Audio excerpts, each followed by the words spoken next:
Well, this is day 29 after not doing it for months, but doesn't matter because we're out here and we're getting alone with God. And you can see the sweat on me because it's way too hot out here. Oh my gosh. I'm probably just going to do it in my car from here on out, but I just wanted to be cool and be outside. But this is my second take, because the first take I was sitting down and I saw a tick on me and I freaked out because I hate ticks. So we're standing up and we're going to stay standing up. That's okay. I might walk around and hopefully that's not distracting. All right, let's get into it. Psalm 29. Ascribe to the Lord, O heavenly beings. Ascribe to the Lord glory and strength. Ascribe to the Lord the glory due his name. Worship the Lord in the splendor of holiness. The voice of the Lord is over the waters. The God of glory thunders. The Lord over many waters. The voice of the Lord is powerful. The voice of the Lord is full of majesty. The voice of the Lord breaks the cedars. The Lord breaks the cedars of Lebanon.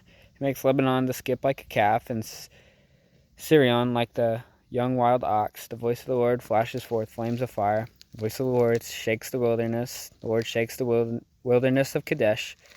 The voice of the Lord makes the deer give birth and strips the forest bare, and in his temple all cry glory. The Lord sits enthroned over the flood. The Lord sits enthroned as king forever. May the Lord give strength to his people. May the Lord bless his people with peace. It kind of sounds like at first that it repeats itself. And I was like, okay. Initially I was like, well, this psalm doesn't have all that much substance. Obviously I didn't stay in that thought, because I think everything in the Bible has substance, obviously. So I looked into it, and I think, or the reason why there's so many weather metaphors used, the thunderstorm, is because people were worshiping Baal as the weather god, and so thinking that this lesser god or this lesser Elohim had dominion over the skies, which is not true. We know God is the one true God, King of Kings and the Lord of Lords, right? And so this psalm is a good reminder that there's no other God before him, right? I mean, we may not think that nowadays, we don't ascribe natural phenomenon. Even people who don't believe in God don't ascribe that, using Bible language. They don't ascribe that to gods, but nowadays we have idols. They just look different. They look like our phone. They look like other people.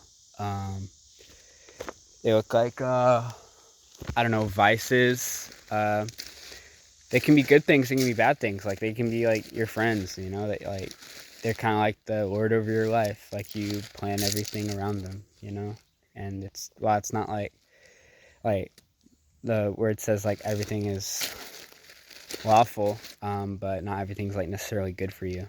And anyway, that's a kind of a side tangent.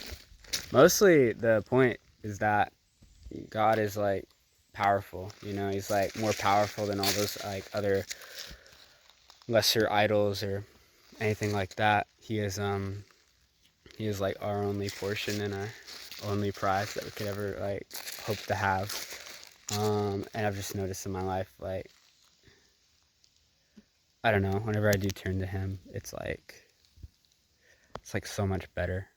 So yeah, kind of a simple one for today, but it's God has so much majesty. I think of Job 38, whenever he's where were you when the foundations of the earth were made? And it's just I think reminding myself of God's sovereignty gives me so much peace in my life, because to him, compared to that, I'm nothing. And so there's actually a humility that takes place, and that's really good for me. Yeah, thank you. Shout out to Hannah, who inspired me to do this again. Thank you. Yeah, my #1 fan. All right, peace out.